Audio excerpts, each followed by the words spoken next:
Olá pessoal, estou de volta com o nosso Economês, edição de setembro, para a gente entender os acontecimentos do mês de agosto, que já tem efeitos reverberando para o mês de setembro. Esse início de mês aí já começa com bastante coisa na agenda. No cenário internacional, um grande marco foi o avanço diplomático em questões comerciais e dessa vez foi com a Índia.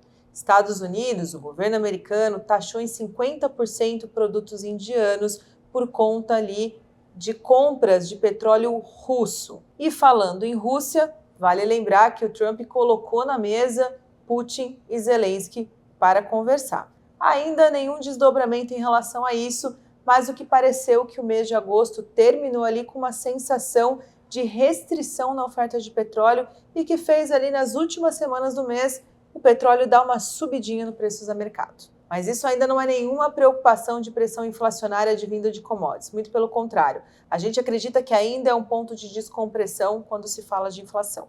Mas antes de chegar para falar de preços, acho que o que realmente marcou foi atividade. Os dados econômicos dos Estados Unidos, payroll principalmente, que é o dado de mercado de trabalho, veio abaixo das expectativas com uma revisão muito grande nos dados anteriores. Isso trouxe nas expectativas de mercado o adiantamento de corte de juros na curva. Quando se trata de retração de atividade por parte da economia americana, o dólar sofre. E foi o que aconteceu, uma desvalorização bem expressiva diante das principais moedas, o que ajudou o real a se apreciar. Esse comportamento de descompressão no câmbio muito mais está voltado por esses acontecimentos dos dados econômicos no exterior, grande parte pelos dados econômicos americanos, do que propriamente dito nossos dados domésticos. E vocês já vão entender por quê. Aqui, boas notícias, pelo menos por enquanto. Não só dados de mercado de trabalho, mas também a segunda leitura da prévia do PIB dos Estados Unidos trouxe ali uma atividade praticamente estável, o que mostra que há uma desaceleração da economia, mas de forma gradual. Outro dado que mostra essa economia mais enfraquecida é a inflação. Eu sei, você deve estar se perguntando, mas e o tarifaço não está tendo efeito? Sim, está tendo efeito, mas a gente ainda continua vendo esse efeito bem concentrado nos dados ao produtor. Ou seja, ainda há grandes chances desse impacto inflacionário advindo de tarifas passar para a inflação final, que é basicamente o risco que o Federal Reserve, Banco Central Americano, vem alertando. E aí se divide nos embates. O governo americano, por parte do Trump, quer um Fed mais dovish, ou seja, que já faça corte de juros porque está olhando a atividade desacelerar. Por outro lado, o Banco Central alerta que há riscos iminentes sobre essa contaminação da inflação por conta da tomada de decisão do próprio governo, o que coloca em xeque. Mas, no evento de Jackson Hole, que é um evento bem acompanhado ali pelo mercado, o mercado entendeu Powell dovish. Ou seja, pode ser que as portas estejam abertas para fazer qualquer corte de juros. Será em setembro? Não é o nosso cenário base, mas sim pode acontecer. A gente até então não tinha nenhum corte de juros programados pelo Federal Reserve nas nossas projeções para esse ano. Agora tem. Pelo menos um a gente já coloca na conta aqui das nossas projeções. Fica a dúvida se será em setembro. Temos uma grande super quarta nesse mês. Pode sim acontecer, há probabilidade, o mercado está precificando bem forte na curva de juros, mas a comunicação e os documentos técnicos do Banco Central Americano não dizem isso ou ainda não direcionam muito para esse lado. Tudo vai depender do payroll que será divulgado na semana em que esse vídeo está sendo gravado. O mercado só olha para isso, só fala disso, porque se a gente tiver de novo um payroll fraco, talvez o Banco Central opte de fato por atender tanto a vontade do governo americano quanto dos investidores que vêm cobrando aí esses cortes. Mas o cenário não muda para a inflação, vale lembrar disso. Os riscos são eminentes e quanto mais essas tarifas avançam, mais riscos inflacionários a gente ainda tem. Vale também falar sobre serviços, que é um setor da economia americana que continua aquecido e que pode continuar contaminando. Eu acho que vai continuar contaminando, porque quando a gente olha os núcleos dessa inflação, ela ainda parece bem pressionada, ou seja, muito longe da meta de 2% que o Fed está perseguindo. Na Europa, o quadro não é diferente. A gente continua tendo inflação persistente e estagnação da atividade, o que favorece um pouco o quadro para o Banco Central Europeu, também para o BOE. Mas acreditamos que a Europa tende a ficar muito mais atenta nos desdobramentos da história geopolítica, porque ela tem ligação direta nos efeitos, principalmente de commodities. Por fim, a China continua se mostrando fraca. Nenhuma mudança, nenhuma alteração e, com isso, potencializa as expectativas de enfraquecimento da atividade global. Eu disse que o assunto desse vídeo seria atividade, não é? Vamos para o Brasil? Divulgação do PIB do segundo trimestre. Surpreendeu positivamente. A gente tinha uma expectativa de 0,2% para essa medição. Veio 0,4%. Mas calma, o trimestre anterior foi revisado para baixo, ficando em 1,3%. De qualquer forma, o PIB arrefeceu diante do primeiro trimestre muito forte, mas tudo dentro do esperado. Essa diferença entre 0,2 e 0,4 foi o agronegócio, que se mostrou mais forte do que a gente projetava e que deve agora continuar perdendo essa força. Mas consumo das famílias, que está muito ligado a serviços, continua aquecido. Bom, nem preciso dizer, dados antecedentes mostram isso, bem como a inflação mostra isso e mercado de trabalho.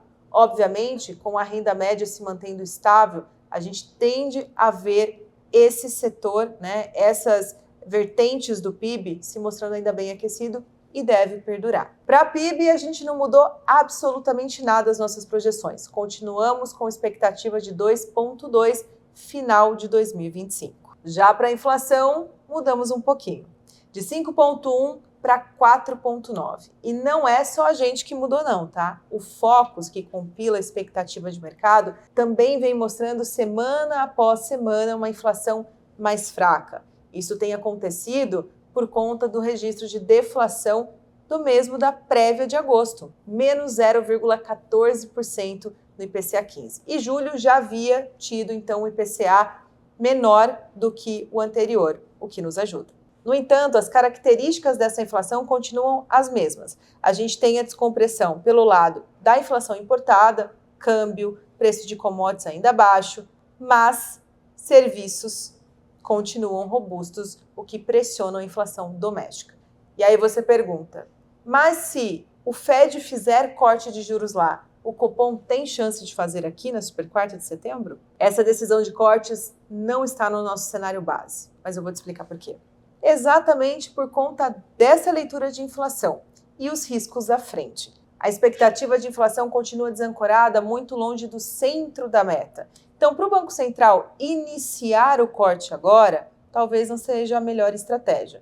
Mas o que melhorou é os dados correntes de inflação junto com expectativas melhores para os anos subsequentes, é que a gente já começa a discutir se o Banco Central pode ou não antecipar aquele corte projetado para o primeiro trimestre de 2026, já esse ano.